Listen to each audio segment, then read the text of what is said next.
Assalamualaikum warahmatullahi wabarakatuh. Bismillahirrahmanirrahim. Alhamdulillahil qawiyyi sultanuh, al-wadihil burhanuh, al-mabsud fil wujud karamuhu wa ihsanuh. Allahumma salli wa sallim wa barik wa karrim wa azim ala miftah bab rahmatillah adada ma fi ilmillah salatan wa salaman daimain di dawami mulkillah wa ala alihi wa sahbihi adada kulli dharratin alfa marrah amma ba'd. Yang saya cintai, yang saya muliakan, para alim ulama, para kiai, para asatidz, para tokoh masyarakat, para aparat pemerintah, yang saya cintai, yang saya muliakan, ketua panitia beserta seluruh panitia peringatan Isra wal Mi'raj Nabi besar Muhammad sallallahu alaihi wasallam, beserta seluruh hadirin hadirat, bapak-bapak, ibu-ibu, pemuda-pemudi umat baginda Nabi besar Muhammad yang selalu dimuliakan oleh Allah Subhanahu wa taala. Alhamdulillah, segala puji dan syukur kehadirat Allah Subhanahu wa taala. Dialah Allah Subhanahu wa taala yang maha besar dari segala sesuatu yang besar. Yang besar selain Allah kecil. Dialah Allah Subhanahu wa taala yang maha kaya dari segala sesuatu yang kaya. Yang kaya selain Allah miskin. Dialah Allah yang maha perkasa, yang maha kuat. Yang perkasa, yang kuat selain Allah lemah. Dialah Allah raja di atas para raja. Yang raja selain Allah hamba. Dialah Allah Subhanahu wa taala yang maha berkuasa selama-lamanya. Yang berkuasa selain Allah kadang berkuasa dan kadang tidak berkuasa. Dialah Allah yang maha tahu. Yang tahu selain Allah adalah pencari pengetahuan. Dialah Allah yang maha berilmu. Yang berilmu selain Allah adalah pencari ilmu. Dialah Allah yang maha hidup. Yang hidup selain Allah pasti akan mati. Yang ada selain Allah pasti akan tiada. Yang wujud selain Allah pasti akan binasa. Sedangkan hidupnya Allah, adanya Allah, wujudnya Allah selama-lamanya kekal abadi, tidak akan pernah musnah dan tidak akan pernah binasa. Dan dialah Allah yang dimana pada malam hari yang mulia ini, di tempat yang penuh dengan barakah ini, Allah Subhanahu wa taala mengumpulkan kita di majelis ilmu, di majelis zikir yang penuh dengan kemuliaan ini. Semoga duduknya kalian di sini Allah ampuni dosa-dosa kalian, dosa-dosa yang telah lalu, dosa-dosa yang akan datang, dosa-dosa yang tampak, dosa-dosa yang tidak tampak, dosa-dosa yang besar, dosa-dosa yang kecil. Sebab duduknya kalian di sini mendapatkan keberkahan, mendapatkan keutamaan daripada baginda Nabi besar Muhammad sallallahu alaihi wasallam. Saudara-saudara, beruntung kalian menjadi umat yang paling baik, menjadi umat yang paling mulia, menjadi umat yang paling agung, menjadi umat yang paling utama, yaitu umat baginda Nabi besar Muhammad sallallahu alaihi wasallam. Umat yang selalu dibanggakan oleh Nabi, umat yang pertama kali dibangkitkan dari dalam kubur, umat yang kelak di akhirat akan menjadi pemimpin dari seluruh umat-umat yang lain. Umat yang dimana Allah, innal jannah muharramatun alal umam qabla an tadkhuluha ummatuh. Sesungguhnya sorga diharamkan oleh Allah untuk dimasuki oleh umat manapun sebelum sorga dimasuki oleh umat Nabi Muhammad. Beruntung kalian menjadi umat Nabi Muhammad sallallahu alaihi wasallam. Para nabi-nabi, rasul-rasul terdahulu, beliau-beliau iri kepada kita sebagai umat Nabi Muhammad. Di dalam kitab Nasaihul Ibad, Al-Imam Ibnu Hajar Al-Asqalani dikatakan bahwasanya Nabi Allah Adam alaihissalam, Nabi Adam berkata, sungguh aku iri kepada umat Muhammad karena Allah memberikan kepada mereka 4 macam kemuliaan yang tidak pernah Allah berikan kepada aku, tetapi Allah berikan kepada mereka sebagai umat Muhammad. Yang pertama adalah Nabi Allah Adam alaihissalam, ketika aku berbuat salah, Allah lepaskan aku, Allah lepaskan pakaian yang ada di tubuhku. Aku berbuat salah dalam keadaan berpakaian. Karena Allah murka, Allah lepaskan pakaianku. Sedangkan umat Muhammad, mereka berbuat dosa, mereka berbuat salah dalam keadaan telanjang, tapi tetap Allah berikan mereka pakaian.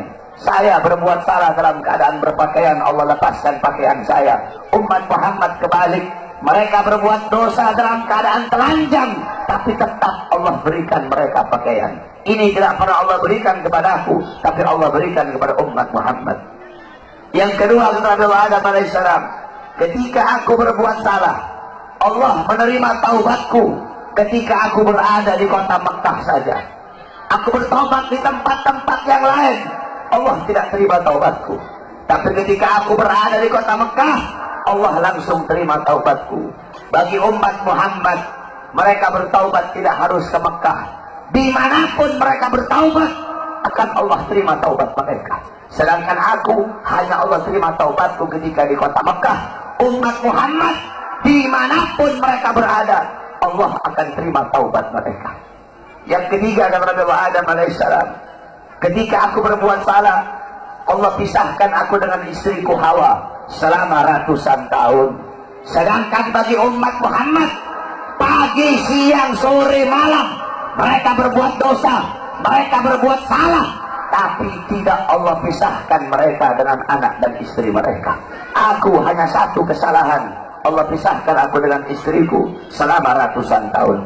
Ini tidak pernah Allah berikan kepadaku, kata Nabi Adam.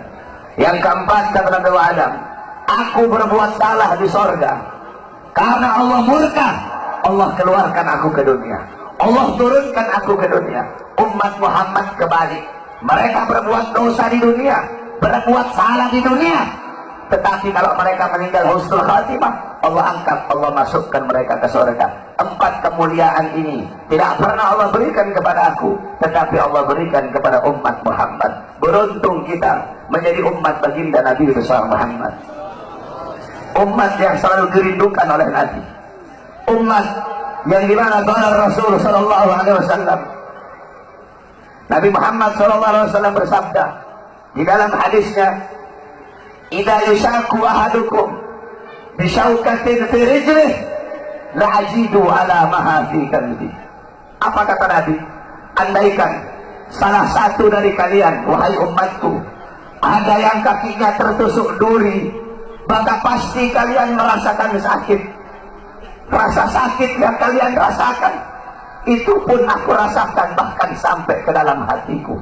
Umat yang selalu dicintai oleh Nabi Muhammad, umat yang selalu diperdulikan oleh Nabi Muhammad.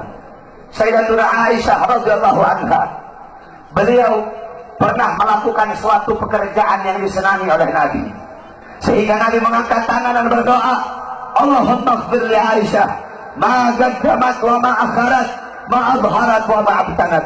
Ya Allah, ampuni dosa-dosa Aisyah yang telah lalu, yang telah lalu, yang akan datang, yang tampak, yang tidak tampak. Ampuni dosa Aisyah ya Allah. Siti Aisyah loncat-loncat. Siti Aisyah sangat senang dengan doa Nabi Muhammad. Nabi berkata, wahai Aisyah, apakah kamu senang dengan doa seperti itu? Karena Siti Aisyah, siapa yang tidak senang didoakan manusia mulia sepertimu ya Rasulullah. Kata Nabi, wahai Aisyah, kalau kamu senang dengan doa seperti itu, ketahuilah doa seperti itulah yang setiap yang setiap saat, setiap pagi, siang, sore, malam, setiap waktu aku mintakan kepada Allah untuk umatku. Nabi Muhammad begitu peduli kepada kita sebagai umat.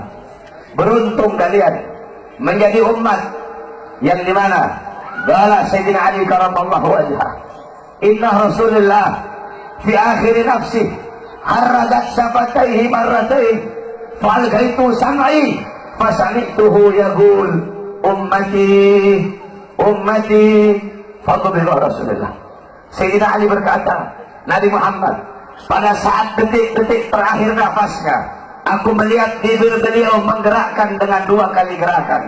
Aku dekatkan telingaku, aku mendengar beliau berkata, ummati ummati, umatku umatku, kata Nabi Muhammad SAW. Bahkan pada saat detik-detik terakhir nafasnya, Nabi Muhammad masih memikirkan kalian sebagai umat. Ketika itu Nabi Muhammad terbaring sakit di kamar yang biasa beliau tiduri di rumah Sayyidatuna Aisyah radhiyallahu anha. Allah berkata kepada Jibril, wahai Jibril, turun kamu, sampaikan kepada Muhammad, aku berikan kepada dia dua pilihan. Apakah dia akan memilih aku atau dia memilih kehidupan dunia? Kalau dia memilih kehidupan dunia, akan aku panjangkan umurnya. Tapi kalau dia memilih aku, sampaikan kepadanya, pada hari ini akan datang ajalnya. Turun Jibril membawa firman tersebut. Kemudian Jibril menyampaikan, ya Rasulullah, Allah memberikan kepada kamu dua pilihan.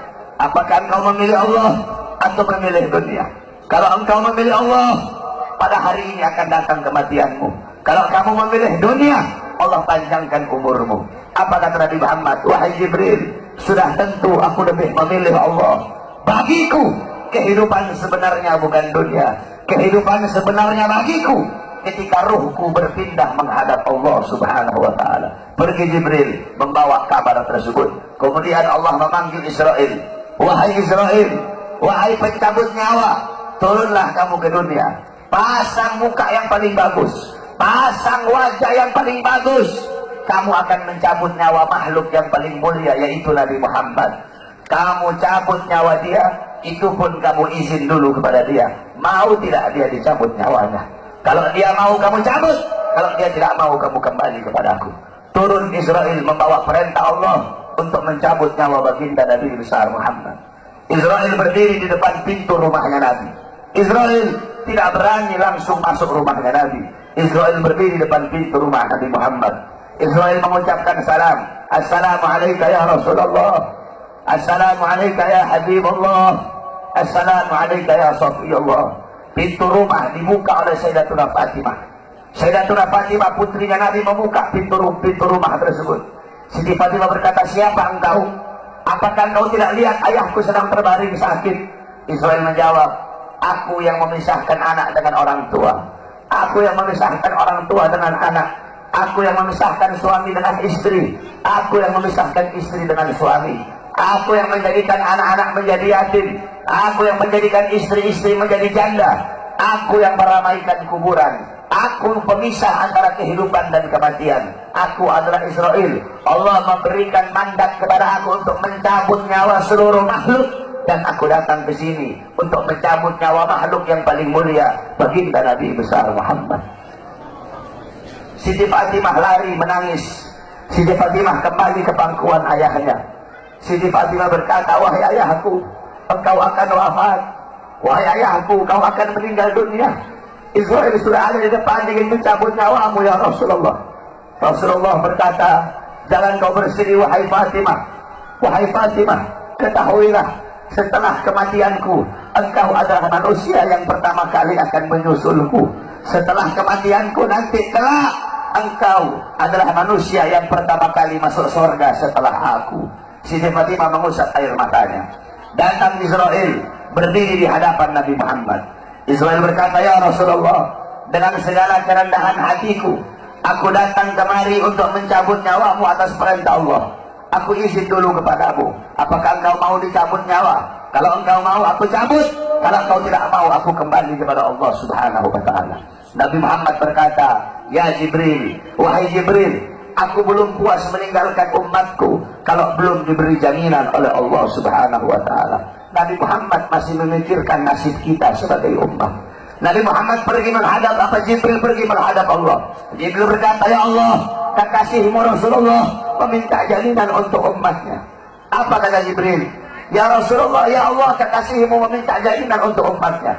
Allah berkata, Allah berfirman, fa'auhallahu ta'ala ala Jibril, basyirhu ya Jibril, innahu awwalu nasin kharijun minal ardi idha bu'isu wa sayyiduhu idha jami'u fabashirhu innal jannah muharramatun alal umam qabla an tadkhuluha ummatun.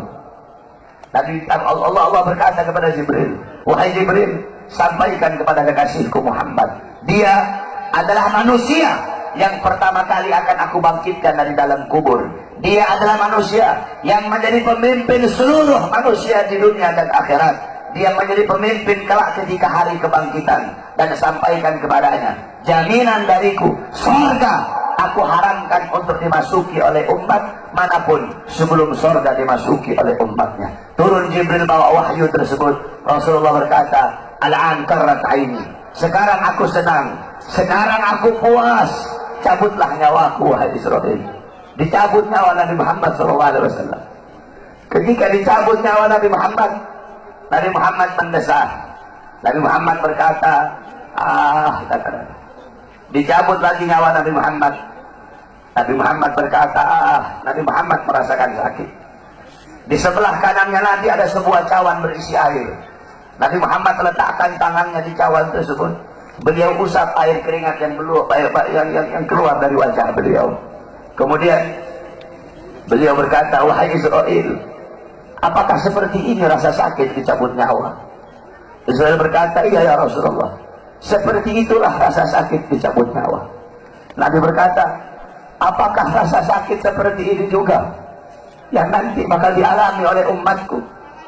Apakah rasa sakit seperti ini yang nanti bakal umatku rasakan, wahai Israil? Israil berkata, ya Rasulullah, rasa sakit seperti itulah yang nanti bakal dialami oleh umatmu. Rasa sakit seperti itulah yang nanti bakal dirasakan oleh umatmu.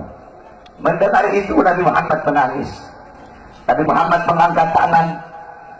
Doa terakhirnya Nabi Muhammad, harapan terakhirnya Nabi Muhammad, doa yang menutupi wafatnya Nabi Muhammad SAW. Beliau mengangkat tangan dan berdoa, Allahumma khaffif ala ummati fi sakratil maut. Ya Allah, ringankanlah sakratul maut umatku. Ya Allah, permudahkanlah sakratul maut umatku. Aku nabi mereka, aku pemimpin mereka, aku penanggung jawab mereka, ya Allah. Biar aku menanggung seluruh rasa sakit sakratul maut umatku. Biar aku menanggung beban penderitaan rasa sakit mereka, ya Allah. Umatku tidak akan kuat, mereka tidak akan sanggup, ya Allah. Biar aku Muhammad menanggung rasa sakit sakratul maut umatku. Apa yang telah kau lakukan untuk Nabi Muhammad? Apa yang telah kau korbankan untuk Nabi Muhammad? Nabi Muhammad berjuang untuk kalian.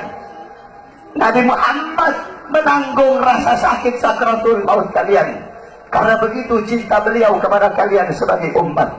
Saya dan kalian, kita tidak bisa membalas jasa-jasa Nabi Muhammad SAW. Sekalipun kalian merangkak dari rumah kalian menuju kuburnya Nabi Muhammad, kalian tidak akan bisa membalas jasa-jasa Nabi Muhammad SAW. Oleh karena itu, saudara-saudaraku sekalian, setelah Nabi Muhammad wafat, banyak para sahabat-sahabat yang tidak kuat hidup. Ada sahabat yang berdoa, ya Allah, cabut kedua mataku. Untuk apa lagi aku melihat? Nabi sudah wafat, cabut kedua mataku.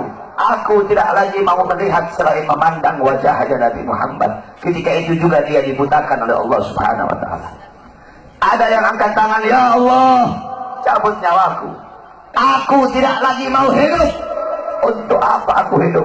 Nabi Muhammad sudah wafat, cabut nyawaku ya Allah. Ketika itu juga Allah cabut nyawanya. Kemudian ada seorang perempuan, ada seorang wanita, balat li Aisyah, ya Aisyah, ikshif li qabrin Nabi.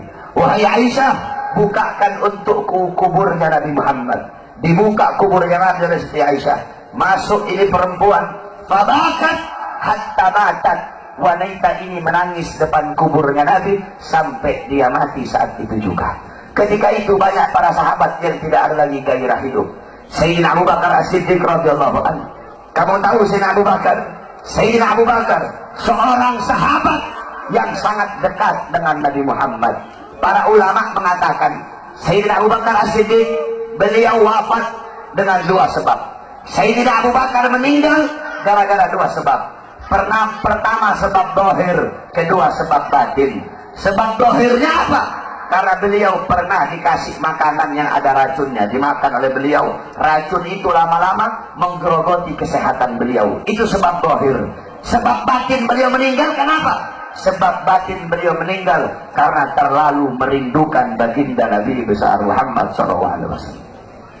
Istri beliau berkata, setiap kali Abu Bakar bangun dari tidur, pasti bantalnya beliau basah.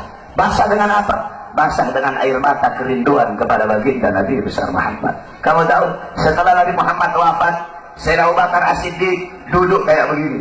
Beliau duduk di pojokan sambil begini, sambil beliau bilang, andaikan Rasulullah ada di sampingku, andaikan Rasulullah ada di sisiku, sungguh aku merindukan sosok baginda Nabi besar Muhammad. Bilal ibn Rabah, muazzinnya Nabi, setelah Nabi wafat, Bilal pergi pindah, nggak mau lagi beliau tinggal di Madinah. Kenapa? Tidak kuat teringat kenangan bersama baginda Nabi besar Muhammad. Selama 2 tahun Bilal pindah ke Syam. Kemudian selama 2 tahun beliau di sana, tiba-tiba mimpi Nabi Muhammad. Nabi Muhammad berkata, wahai Bilal, datang kau berziarahlah kepada aku. Datang Bilal selama 2 tahun. Bilal datang ziarah di kuburnya Nabi Muhammad. Ketika Bilal ziarah di kuburnya Nabi Muhammad sambil menangis, tiba-tiba datang Sayyidina Umar bin Khattab. Sayyidina Umar berkata, wahai Bilal, kami sudah lama tidak mendengar suara azanmu. Maukah engkau azan untuk kami, wahai Bilal? Bilal menolak, Bilal tidak mau. Datang Sayyidina Abu Bakar As-Siddiq, wahai Bilal, kami sudah lama tidak mendengar suara azanmu. Maukah kau azan untuk kami, wahai Bilal? Apa kata Bilal? Wahai Abu Bakar, apakah dulu kamu membebaskan aku karena Allah atau karena dirimu? Kalau dulu kamu membebaskan aku karena Allah, jangan kau paksa aku untuk azan. Tapi kalau kau membebaskan aku karena dirimu, aku akan azan untuk dirimu. Dulu setiap aku mengucapkan asyhadu anna Muhammadar Rasulullah, Nabi Muhammad selalu tersenyum kepadaku. Sekarang ketika aku mengucapkan itu, siapa yang akan tersenyum kepadaku? Jangan kau paksa aku untuk azan, wahai Abu Bakar. Tiba-tiba datang 2 orang pemuda. Pemuda yang pertama dari perut ke atas, mirip Nabi Muhammad. Pemuda yang kedua dari perut ke bawah, mirip Nabi Muhammad. Mereka adalah Sayyidina Hasan dan Sayyidina Husain, cucunya Nabi Muhammad SAW. Sayyidina Hasan dan Sayyidina Husain berkata, wahai Bilal, maukah kau azan untuk kami sebagaimana kau azan untuk datuk kami baginda Nabi besar Muhammad? Bilal menangis. Apa kata Bilal? Wahai cucu Rasulullah, kalau aku menolak permintaan kalian, kelak aku akan menghadap Nabi Muhammad. Aku akan jawab apa ketika aku ditanya oleh Nabi Muhammad? Abu Bakar memerintahkan aku tidak mau. Umar memerintahkan aku tidak mau. Kalau kalian yang perintahkan, aku tidak bisa menolak. Karena kalau aku tolak, aku takut kelak di hadapan kakek kalian tidak bisa menjawab apa-apa. Aku takut tidak mendapatkan perhatian. Aku takut tidak mendapatkan syafaat dari kakek kalian. Naik Bilal di tempat yang biasa beliau azan. Bilal mengumandangkan azan. Allahu Akbar, Allahu Akbar, Allahu Akbar, Allahu Akbar. Kamu tahu penduduk Madinah ketika itu gempar. Mereka berkata, hal bu'isar Rasul, apakah Nabi diutus lagi? Apakah Nabi Muhammad hidup lagi? Kok Bilal mau azan? Apakah Nabi hidup lagi? Kenapa Bilal azan? Mungkin Nabi Muhammad hidup lagi. Yang punya toko menutup tokonya, yang di pasar mereka keluar dari pasar. Bilal melanjutkan azannya. Asyhadu an la ilaha illallah, asyhadu an la ilaha illallah. Wanita-wanita yang dipingit keluar dari rumahnya masing-masing. Mereka meneriakkan, hal bu'isar Rasul, apakah Nabi diutus lagi? Apakah Nabi hidup lagi? Sehingga Bilal mau azan. Begitu mereka merindukan sosok Nabi Muhammad. Ketika mereka sampai di tempat Bilal azan, mereka tidak melihat sosoknya Nabi. Ketika itu Madinah tenggelam dalam lautan air mata. Itu kecintaan mereka para sahabat kepada Nabi, kerinduan mereka setelah wafatnya baginda Nabi besar Muhammad SAW. Oleh karena itu, saudara-saudaraku sekalian yang dimuliakan oleh Allah Subhanahu Wa Taala, cintai oleh kalian Nabi Muhammad, ikuti beliau. Jadikan beliau sebagai uswah, sebagai qudwah, sebagai teladan dan pedoman kamu dalam kehidupan sehari-hari. Ikuti sunnah-sunnah beliau. Jadikan rumah tangganya kamu rumah tangga Nabi Muhammad. Jadikan kau punya rumah tangga Nabi Muhammad. Kamu tahu, banyak sekarang rumah tangga yang hancur, banyak sekarang rumah tangga yang berantakan. Kenapa? Karena rumah tangga itu tidak mengikuti rumah tangga baginda Nabi besar Muhammad. Rasulullah SAW bersabda, baiti jannati. Nabi Muhammad berkata, rumahku adalah surgaku. Rumahku adalah surgaku. bukan rumah yang mewah, bukan rumah yang megah, bukan rumah yang tingkat, bukan isi rumah itu perabotan-perabotan yang mahal, bukan suami yang kaya, bukan suami yang ganteng, bukan istri yang cantik, bukan anak-anak yang pintar dalam urusan dunia, bukan itu baiti jannati. Baiti jannati, rumahku surgaku, adalah suami yang taat kepada Allah, suami yang patuh kepada Allah, istri yang taat kepada Allah, istri yang patuh kepada Allah, anak-anak yang taat kepada Allah, anak-anak yang patuh kepada Allah, rumah tangga yang dihidupkan dengan salat, rumah tangga yang dihidupkan dengan Al-Quran, rumah tangga yang dihidupkan dengan sunnah-sunnah Nabi. Ini adalah baiti jannati. Walaupun rumahnya dari kardus, walaupun tinggalnya di bawah jembatan, kalau suami, istri, anak-anak taat patuh tunduk kepada Allah, rumah tangga itu akan menjadi sorga. Rumah tangga itu, itulah rumah tangga baginda Nabi besar Muhammad SAW. Sekarang ini banyak istri-istri durhaka ya. Istri-istri sekarang banyak yang durhaka. Kalian ibu-ibu sebagai seorang istri harus jadi istri yang soleha, harus jadi istri yang taat kepada Allah, jadi istri yang taat kepada suami, harus ikhlas menerima kekurangan suami sebelum ikhlas menerima kelebihan suami. Ini ibu-ibu sekarang ikhlasnya menerima kelebihan doang, kekurangan suaminya nggak mau diterima. Suami datang nggak bawa duit diteriakin sama ibu-ibu. Kalian sebagai seorang perempuan, ridho Allah kepada kalian berada dalam ridho suami kalian. Ibu-ibu, beda anak perempuan sama anak laki, itu beda. Kalau anak laki-laki dia nikah, dia bukan milik istrinya, dia tetap milik bapak dan ibunya. Tapi kalau anak perempuan udah nikah, maka perempuan itu sepenuhnya milik suaminya. Makanya cari ridhonya suami.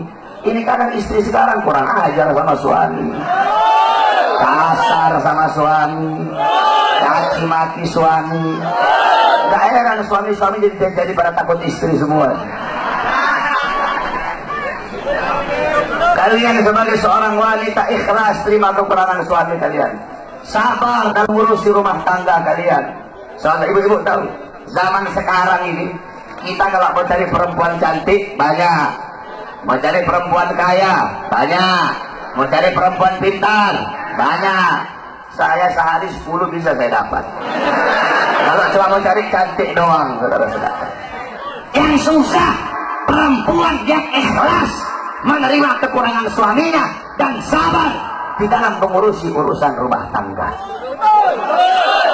Kalian sebagai seorang istri, tempatkan kedudukan kalian di bawah kaki suami dan taruh suami kalian di atas kepala kalian. Rendahkan suara kalian di hadapan suami. Suara istri itu harus lebih rendah daripada suara suami. Ini ibu-ibu, suaminya A, ibu-ibunya A, jauh kemana-mana sama suara suami.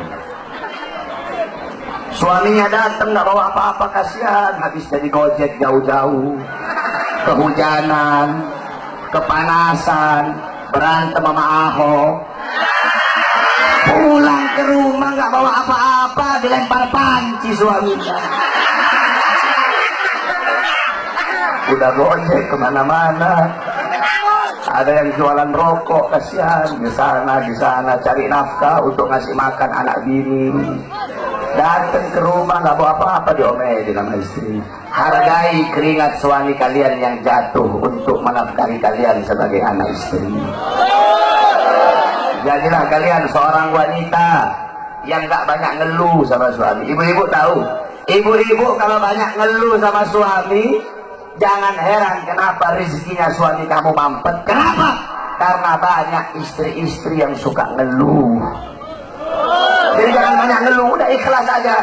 Suami mau datang bawa uang kayak nggak bawa uang kayak, ikhlas kamu, jangan ngeluh. Justru semakin ngeluh semakin mampet. Kamu doakan kamu punya suami, ya Allah semoga suami saya dikasih rezeki yang banyak, permudah rezeki suami saya.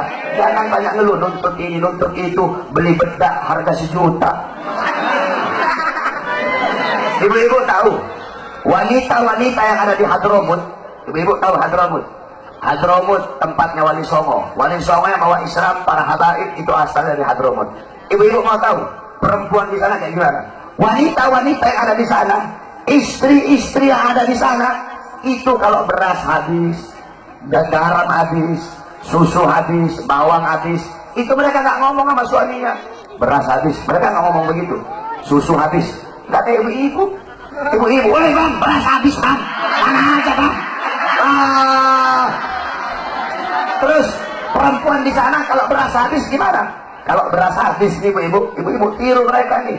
Kalau beras habis itu karungnya mereka taruh di tempat yang mencolok. Kalau susu habis karennya mereka taruh di tempat yang mencolok. Jadi nanti biar suaminya tahu sendiri. Oh udah habis beras. Kalau ibu-ibu dapat suami yang ngerti. Kalau ibu-ibu dapat suami yang nggak ngerti, setahun nggak makan, itu beras udah habis tetap nggak bakal dia beli. Walaupun ibu taruh depan pintu dia nggak tahu apa-apa. Jadi kalau dapat suami yang nggak ngerti, beras habis, ambil karungnya taruh di kepalanya. Beras habis. Kalau suaminya ngerti, taruh tuh karung beras di depan. Jadi suaminya bangun tidur, ucap-ucap mata. Oh udah habis beras. Dia mandi, dia beli beras. Kalau ngerti. Kalau nggak ngerti juga, ambil tuh karung, jangan tidur suaminya, masukin dalam karung beras.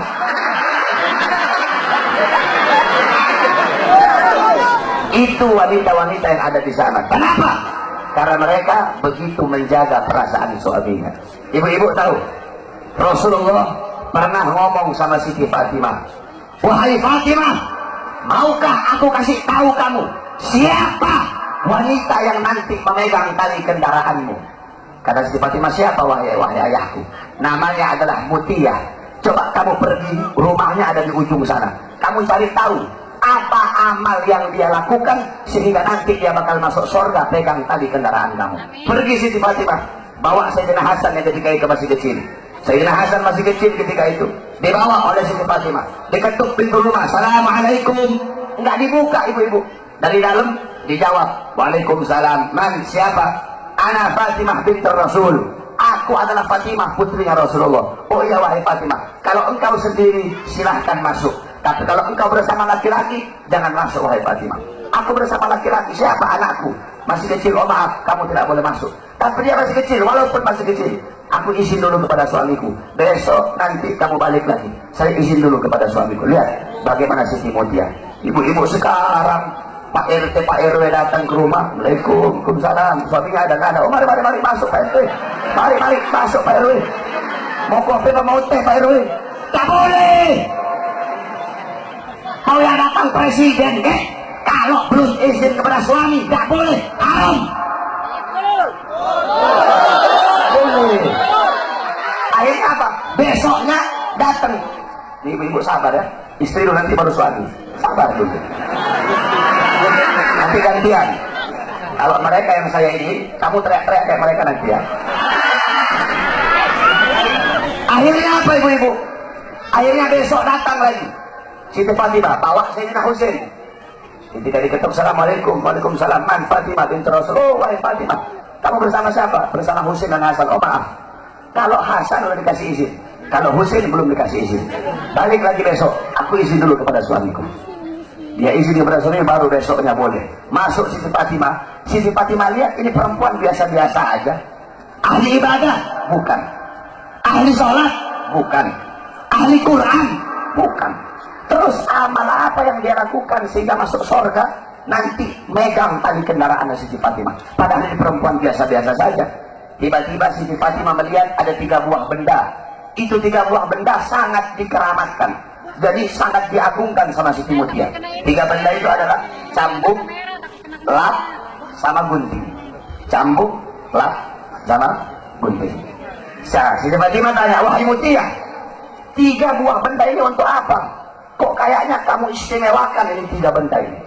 Kata Siti Mutiyah, oh itulah ketika suamiku pulang cari nafkah, aku lapin seluruh keringatnya yang jatuh, aku lap. Karena keringat itulah yang jatuh untuk mencari nafkah, untuk menghidupi aku dan anak-anakku. Kira-kira ada istri di sini begitu? Tidak ada. Awas kamu sampai rumah dihantam sama istri kamu nanti. Ibu-ibu bisa begitu? Bisa nggak? Suaminya pulang habis dari gojek, terus digituin. Bisa? Dilatih keringatnya. Tapi jangan pakai keset.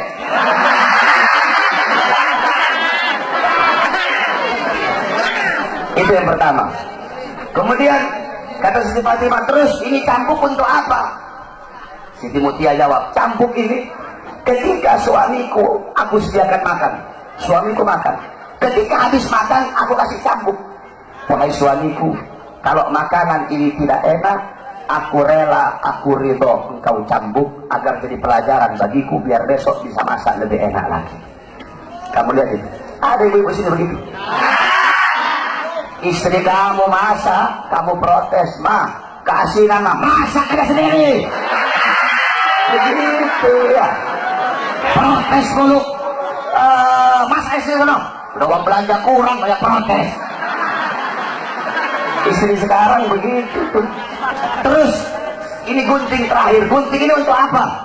Dijawab sama Siti Mutia, sebelum aku tidur aku kasih gunting kepada suamiku dan aku bilang, wahai suamiku, apabila dari tadi pagi sampai sekarang ada kata-kataku yang menyakiti perasaanmu, aku rela, aku ridho engkau potong lidahku. Subhanallah. Ada kamu cari kemana perempuan kayak begitu sekarang? Yang ada cabai-cabai syar'i sekarang banyak.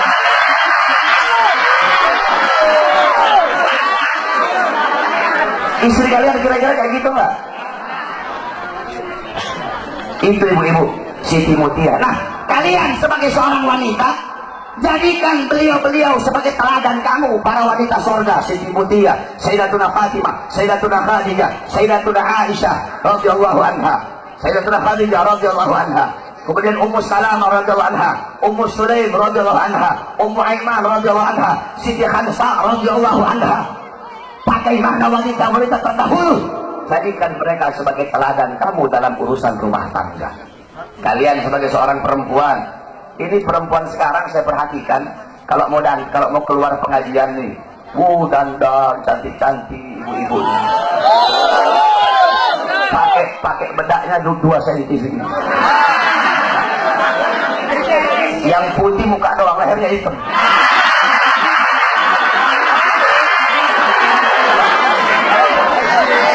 Kalau mau ke pengajian, dandan cantik-cantik.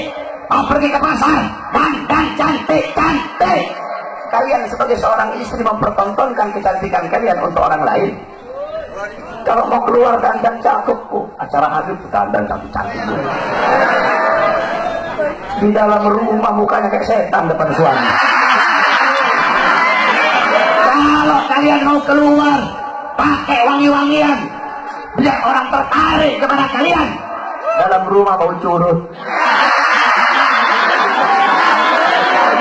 Ini istri sekarang begitu tuh. Tak boleh ibu-ibu dandan kalian untuk suami kalian. Ibu-ibu tahu, perempuan-perempuan dulu itu mereka sampai mau tidur itu dandan. Dia kenapa? Biar bangun tidur cakep, rapi, suaminya lihat. Ini suaminya bangun tidur melihat istrinya tidur, Allah udah kayak gerantung begitu, rambutnya berantakan, kelihatan jeleknya. Oleh karena itu dandan kalian untuk suami kalian. Pertontonkan, percantikkan diri kalian itu di hadapan suami, bukan untuk orang lain. Jadikan beliau-beliau sebagai teladan kamu. Kemudian kalian sebagai seorang istri, kalian adalah muallimah, muaddibah, mudarrisah, pendidik, pengajar pertama bagi putra putri kalian. Bagus atau buruknya seorang anak tergantung daripada ibunya. Kenapa? Makanya Allah bilang di Al-Quran, hirsul lakum, perempuan-perempuan kalian adalah ladang bagi kalian. Kalian para laki-laki yang bercocok tanam, istri-istri kalian adalah ladang. Kalau kalian bercocok tanam di ladang yang baik, hasilnya bakal baik. Kalau kalian bercocok tanam di ladang yang kering kerontang, maka hasilnya bakal rusak. Nah, bejat atau tidaknya anak-anak kalian tergantung daripada istri-istri kalian. Oleh karena itu, seorang ibu, seorang istri harus bisa menjadi ibu yang baik bagi anak-anaknya. Ibu-ibu tahu, dulu di Hadramut, Al-Habib Ahmad bin Hasan Al-Attas, beliau bilang, saya pernah menemukan catatan tangan seorang wanita dari Qabilah Al-Amudi. Itu wanita tulis dengan tangannya syarah kitab Minhaj Al-Imam Subki. Itu ada 6 jilid. Itu wanita tulis pakai tangannya, ada 6 jilid. Di akhir tulisan wanita itu bilang, tolong dikasih uzur, tolong kasih maaf kalau ada kata-kata yang salah dalam penulisan ini, karena aku menulis ini kitab dalam keadaan menyusui anak-anakku. Subhanallah. Coba kamu bayangkan, itu perempuan nulis kitab, nyusuin anaknya sambil ngarang di kitab, sambil nulis di. Gak heran orang-orang di sana besar anak-anaknya ngarang kitab. Kenapa? Karena masih kecil ibunya nyusuin sambil bikin kitab. Ibu-ibu sekarang nyusuin anak sambil dengar dangdut. Akhirnya anaknya besar jadi tukang dangdut anak kamu. Perhatikan, kau punya anak-anak, jadilah kalian ibu yang baik bagi anak-anak kalian. Nah, terus kalian sebagai suami, kalian ngarep, Beb, saya pengen punya istri seperti Siti Khadijah, Beb, saya pengen punya istri seperti Siti Aisyah, Beb, saya pengen punya istri seperti Siti Mutia. Kamu suami pengen punya istri seperti Siti Khadijah, maka kamu harus bisa menjadi sosok Nabi Muhammad. Kamu pengen punya istri seperti Siti Fatimah, maka kamu harus bisa menjadi sosok Sayyidina Ali. Pengen punya istri kayak Siti Khadijah, kelakuan kamu kayak Fir'aun. Bagaimana kamu mau dapat istri kayak Siti Khadijah? Kelakuan kamu kayak binatang, kelakuan kamu kayak Fir'aun, kelakuan kamu kayak setan sebagai suami. Terus kamu ngarep punya istri seperti Siti Khadijah. Mereka para istri adalah makmum, kalian adalah seorang imam. Baik buruknya istri tergantung dari kalian sebagai seorang imam. Ya ibu ya. Jadi bagus rusaknya anak tergantung dari seorang istri. Bagus rusaknya istri tergantung dari seorang suami. Makanya kalian didik istri-istri kalian. Kenapa saya ngomong istri-istri? Kenapa dalam Islam boleh 2, 3, 4? Makanya saya ngomong istri-istri. Jangan mengharamkan sesuatu yang dihalalkan oleh Allah Subhanahu wa taala. Nah, terus apa namanya tadi? Jadilah kalian seorang suami yang memberi makan anak istri kalian dengan makanan yang halal, makanan yang baik, nafkah yang halal, nafkah yang baik. Jangan asal-asalan kalau ngasih makan anak istri itu. Jangan kasih makan anak istri kalian dari barang haram, dari nafkah yang haram, dari hasil nipu orang, dari hasil judi, dari hasil mencuri, dari hasil riba. Akhirnya tidak ada berkah bagi anak dan istri kalian. Jangan heran kenapa istri kalian melotot di hadapan kalian, kenapa istri kalian membantah perintah kalian, kenapa istri kalian caci maki kalian, kenapa anak-anak kalian jauh dari Allah, anak-anak kalian jauh dari agama. Karena kalian sebagai seorang suami memasukkan nafkah yang haram di dalam tubuh anak dan istri kalian. Kamu tahu doa Rasul, inna fil jasadi mudghatan idza saluhat saluhal jasadu kulluh wa idza fasadat fasadal jasadu kulluh ala wahyal qalb. Di dalam diri manusia ada segumpal daging. Kalau daging itu baik, baik seluruh anggota tubuh. Kalau daging itu rusak, maka rusak seluruh anggota tubuh. Ingat, daging itu adalah hati. Kalau hati itu tumbuh dari makanan, kalau kamu kasih makan anak istri kamu dari makanan yang baik, maka anak istri kamu akan jadi anak istri yang baik. Tapi kalau kamu kasih makan anak istri kamu dari barang yang haram, dari barang nafkah yang haram, jangan heran kalau anak istrimu melakukan sesuatu yang diharamkan oleh Allah Subhanahu wa taala. Dulu ada seorang wali besar, ulama besar, yaitu Al-Imam Haramain. Beliau dulu pernah ditanya, saudara-saudara. Beliau ditanya tentang satu permasalahan. Beliau nggak bisa jawab. Ketika beliau nggak bisa jawab, beliau bilang, mungkin saya tidak bisa jawab pertanyaan kamu gara-gara masih ada air susu yang tertinggal di tenggorokan saya. Maksudnya apa ada air susu yang tertinggal? Dulu saya waktu masih kecil, bapak saya sangat hati-hati memberi makan ibu saya ketika ibu saya sedang menyusui saya. Tiba-tiba ada seorang budak perempuan ambil saya. Itu budak susui saya tanpa sepengetahuan orang tua saya. Ketika ibu saya tahu, langsung saya diambil, dikasih kepada bapak saya. Bapak saya masukkan dari telunjuknya ke tenggorokan saya, mengeluarkan air susu budak tersebut. Karena itu adalah air susu yang subhat. Mungkin aku tidak bisa jawab pertanyaan kamu karena masih ada air susu yang tertinggal. Coba kamu lihat orang-orang dulu sampai segitunya berhati-hatinya mereka dalam memakan makanan yang subhat. Kamu tahu Al-Imam Hanafi. Imam Hanafi 7 tahun gak pernah makan kambing. Kenapa 7 tahun gak makan kambing? Semenjak ada kambing milik Baitul Mal di Kufah yang hilang. Jadi Baitul Mal itu ada kambing. Ada orang nyumbang kambing di Baitul Mal. Itu kambing hilang. Ketika itu kambing hilang, Imam Hanafi gak mau makan kambing. Kenapa? Takut kalau beliau makan kambing, ternyata kambing yang dimakan adalah kambing milik Baitul Mal di Kufah yang hilang tersebut. Beliau nanya sama tukang kambing, biasanya kambing itu usianya berapa tahun? 7 tahun ya Imam. Maka 7 tahun beliau tidak makan kambing sampai betul-betul yakin kalau kambing itu sudah mati, baru beliau mau berani makan kambing. Karena begitu hati-hatinya di dalam perkara yang syubhat. Al-Imam Nawawi, beliau nggak mau makan apel. Kenapa nggak mau makan apel? Karena apel di daerah beliau ditanam di lahan-lahan di tanah-tanah milik pejabat. Kemudian Al-Imam Syirazi yang ngarang kitab Muhaddab, beliau tidak mau makan sayuran yang berasal dari Damaskus. Kenapa? Karena sayuran yang berasal dari Damaskus itu ditanam di tanah-tanah milik pejabat, makanan subhat. Mereka menjaga. Kenapa? Karena kalau hati udah masuk makanan haram, hati tumbuh dari makanan yang subhat, tumbuh dari makanan yang haram, maka hati itu akan mendorong seluruh bagian tubuh untuk melakukan hal-hal yang diharamkan oleh Allah. Oleh karena itu, wasiat saya bagi kalian para suami, beri makan anak istri kalian dari sesuatu yang halal, rezeki yang halal, nafkah yang halal. Itulah baiti jannati, itulah rumahku surgaku. Jadi ingat, rumahku surgaku bukan rumah yang mewah, bukan rumah yang megah, bukan suami yang cantik, bukan suami yang kaya, bukan istri yang cantik, bukan anak-anak yang pintar dalam urusan dunia. Baiti jannati, rumahku surgaku, suami yang taat patuh tunduk kepada Allah Subhanahu wa taala. Kan enak kamu kalau dapat istrinya subuh udah bangun duluan, nanti dibangunin, ayo sholat bareng, jadi imamnya saya, ya enak, adem. Kamu pulang capek-capek, istri kamu sambut dengan senyuman. Bang Koid, mau kopi atau mau teh Bang Koid? Kan enak. Bang Entis mau kopi atau mau teh Bang Entis? Bang Entis bilang, mau nikah lagi Neng. Itu kopi masih panas, dilempar ke mukanya Entis.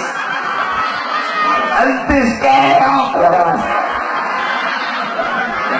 Takut istri begini mau kawin lagi ya. Mudah-mudahan rumah tangga semua jamaah yang ada di sini jadi rumah tangga sakinah, mawaddah, warahmah. Rumah tangganya Nabi Muhammad SAW, amin. Rumah tangganya jadi rumah tangga Nabi Muhammad.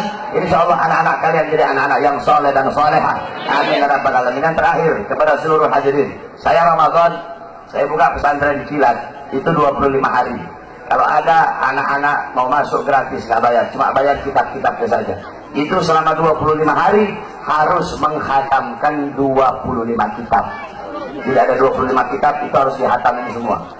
Fikihnya ada kitab Risalatul Jami'ah, Tadkiratus Sadidah, kemudian hadis, Arba'in Nawawi dan lain-lainnya, kemudian pelajaran Sorof, Amsalatul Tasrif, Kailani, kitab-kitabnya, kemudian Nahwu, Jurumiyah, Mabadi, kemudian tajwidnya Hidayatus Sibyan, kemudian Al-Quran, kemudian Muhawarah, kemudian Mu'adzarah dan lain seluruh pelajaran. Itu ada 20 pelajaran, 20 kitab harus dihatamkan. Jadi kalau ada anak-anak sini yang mau masuk pesantren kilat, betul, selama 25 hari nggak boleh pulang. Jadi ngajinya itu habis tarawih nanti saya ngajar, habis tarawih saya ngajar sampai jam 10. Jam 10 gantian Habib Muhammad ngajar sampai jam 12. Jam 12 saya ngajar sampai pagi. Sampai pagi tuh. Nah, nanti habis sholat subuh Habib ada habaib lagi yang ngajar sampai jam 9. Nah, jam 9 istirahat. Bangun duhur. Habis sholat duhur saya ngajar sampai asar. Habis asar saya ngajar lagi sampai terawih. Begitu terus setiap hari biar hatam 20 kitab itu. Jadi kalau ada yang masuk silahkan, gratis, nggak bayar, saya tanggung semua makannya yang ada di sana. Insyaallah saudara-saudara semua yang hadir di sini, Allah Subhanahu wa taala jadikan hamba-hamba yang baik, hamba-hamba yang taat, hamba-hamba yang patuh, hamba-hamba yang tunduk kepada Allah Subhanahu wa taala. Tadi semuanya yang turun aksi 55, insyaallah Allah jadi saksi atas perjuangan kalian semua. Allah SWT berikan kemenangan kepada kita umat Islam. Saudara-saudara sekalian, ingat, kemenangan pasti akan menang. Kemenangan, kebenaran pasti akan menang. Kebenaran itu gak akan pernah kalah. Kita memperjuangkan kebenaran, kita pasti menang, saudara-saudara. Kita berdoa, semoga Allah berikan kekuatan kepada majelis hakim untuk bisa menvonis Ahok dengan seberat-beratnya. Sehingga apa? Sehingga kalau Ahok nanti gak ditahan, besok bakal lahir Ahok-Ahok yang lain. Kalau Ahok gak ditahan, besok bakal lahir penista-penista agama yang lain. Jadi hakim harus tegas. Hakim itu harus bisa kasih keputusan yang adil, keputusan yang bisa memuaskan seluruh masyarakat dan umat Islam yang ada di Indonesia. Saya malas membahas Ahok, belum tidur saya dari tadi pagi, tidak mau keras-keras saya. Nanti deh di acara yang satunya deh. Apalagi model Ahok udah keok, udah kalah Ahok. Tinggal nunggu masuk bui aja lu Ahok. Kok bentar lagi masuk bui kok. Kebenaran pasti akan menang, saudara-saudara.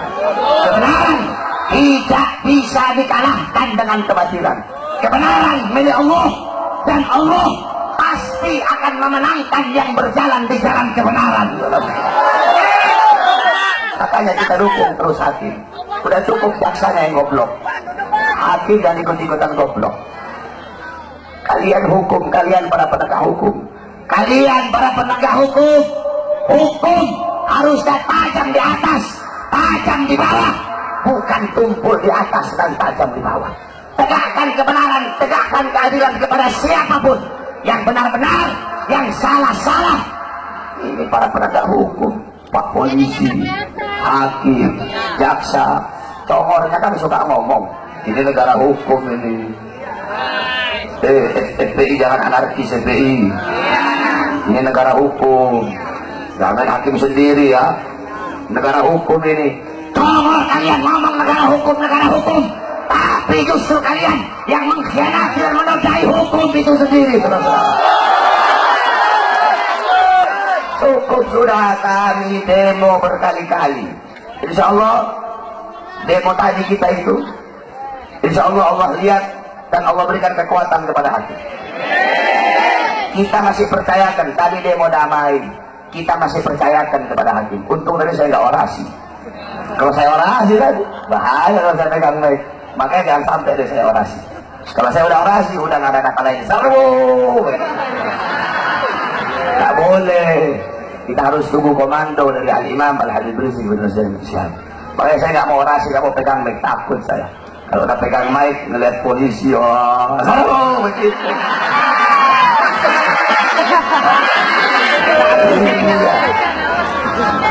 Oleh karena itu, kita berikan kepada hakim, kita masih sabar. Makanya hakim kalian harus adil, tegakkan kebenaran. Kalau sampai hilang kepercayaan kami kepada kalian sebagai para penegak hukum, maka jangan salahkan kami kalau kami hukum Ahok dengan cara kami sendiri, saudara. Kami para pemuda-pemudi akan cari Ahok sampai rumah sebut, kami bantai dia kalau sampai bebas.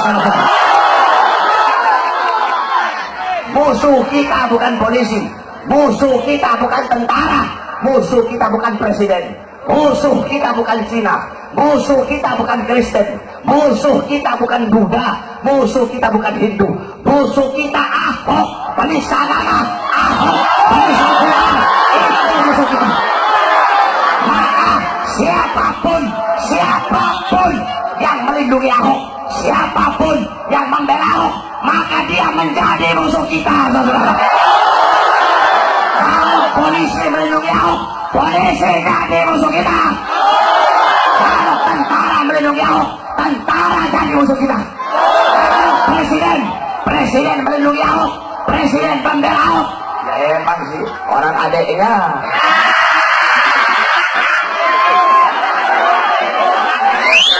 Adeknya nyusulnya kan bareng-bareng sama Banteng.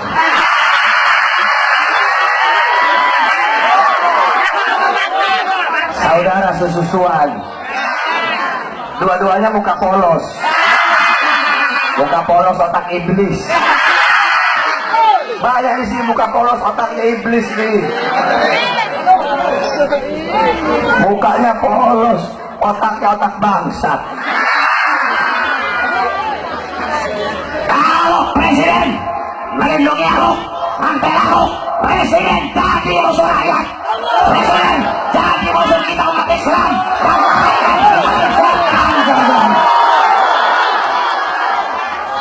Makanya demi keutuhan NKRI, demi keutuhan Bhinneka Tunggal Ika, demi keutuhan bangsa, tangkap Ahok, penjarakan Ahok, hukum Ahok, dan segala-galanya.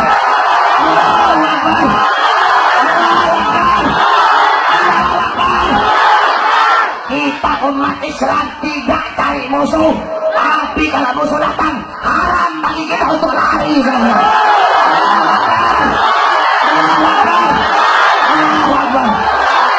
Allahumma balikna fi Sya'ban wa balikna Ramadan. Allahumma balikna fi Sya'ban wa balikna Ramadan. Allahumma balikna fi Sya'ban wa balikna Ramadan. Wa sallallahu alaihi wasallam Muhammad wa ala alihi washabbihi wa barik wa sallam. Alhamdulillah rabbil alamin. Wal 'afwu minkum.